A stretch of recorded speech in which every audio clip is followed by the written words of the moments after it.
και μένει στον κόσμο το ελάχιστο. Στον Ανέστη Βαγγέλου.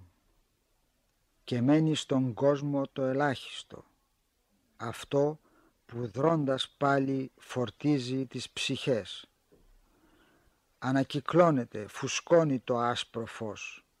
Εδώ σημαίνεις, εκεί πλέον είσαι αφανής.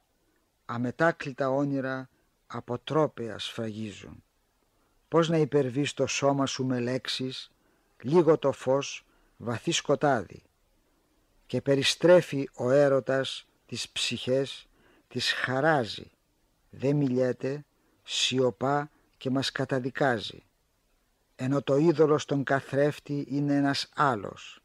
Και βλέπω στο χαμηλό νερό με την σελήνη πάνω. Έζησες για ένα τίποτε?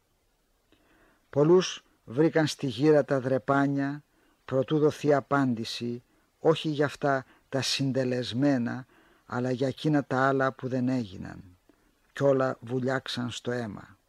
Πικρή εποχή, μίζερος αέρας, έρημα πρόσωπα, τυφλό παρελθόν.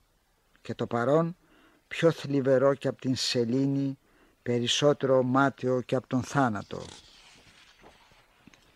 Σύντροφοι μιας άλλης υποσχεμένης ζωής, ενοχή πράξεων ανατρέπει το δοσμένο νόημα. Κόκκινη σημαία απελπισμένο σύνορο ονείρων υποστέλει. Σε ποιο μουσείο αυτή που σάρωσε εξουσίες, χέρια την αναρρυπίζουν στον άλλο αιώνα. Απρόσιτες μάνες θυλάζουν στόματα οργής.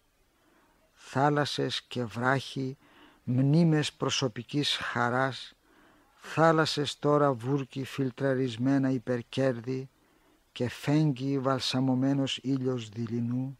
Εδώ, χωρίς απόφαση, μένεις χωρίς φωνή, σαν ένδοτη προσαρμογή. Κι ό,τι έχει κατατεθεί ούτε ο θάνατος αναιρεί, στο τώρα και στο πουθενά. Και συγκρούονται και αναπαράγονται και αλλάζουν. Αλλού δεν έχει.